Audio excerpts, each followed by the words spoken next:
41. The Habit of Self-Justification, January the 11th, 1955. Good morning, friends. One of the bad habits that all of us share in some degree is the habit of self-justification. This is a weakness we condemn in others and reprimand in our children, and yet are ourselves too frequently guilty of. Moreover, self-justification is more than a weakness. It is a sin. First of all, what do we mean when we speak of self-justification?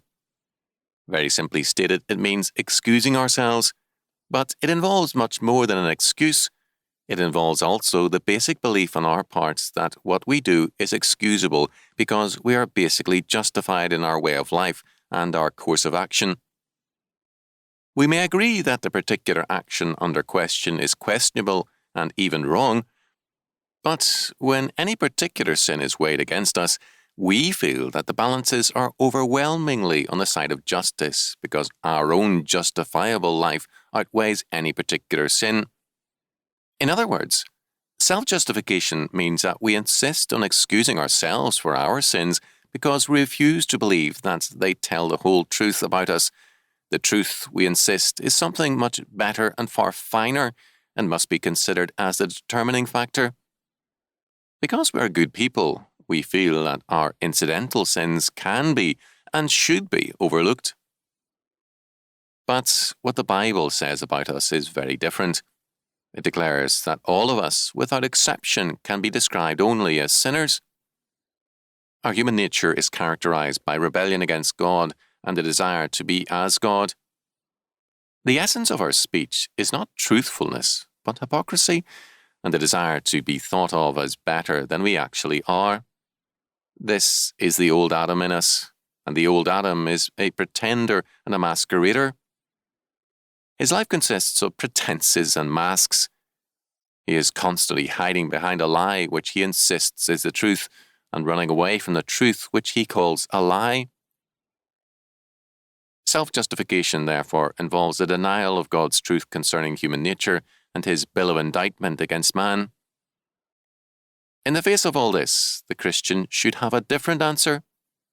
We do not need to justify ourselves because we have been justified by God. To be justified by God means that we accept his charges against us. We recognize that we are sinners in rebellion against God. We place our trust not in any fancied self-righteousness, but in the righteousness of God.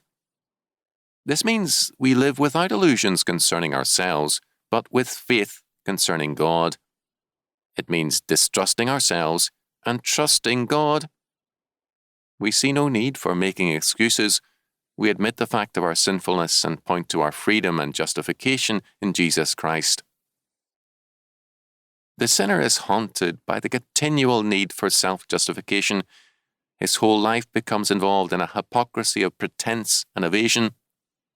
In an attempt to convince himself and the world that he is basically a good man and excusable on those grounds.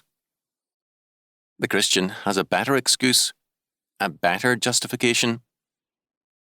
Jesus Christ, who assumes the sin and guilt in our stead and cancels it by his cross, and who makes us members of him so that we have by his sanctifying presence our indwelling justification.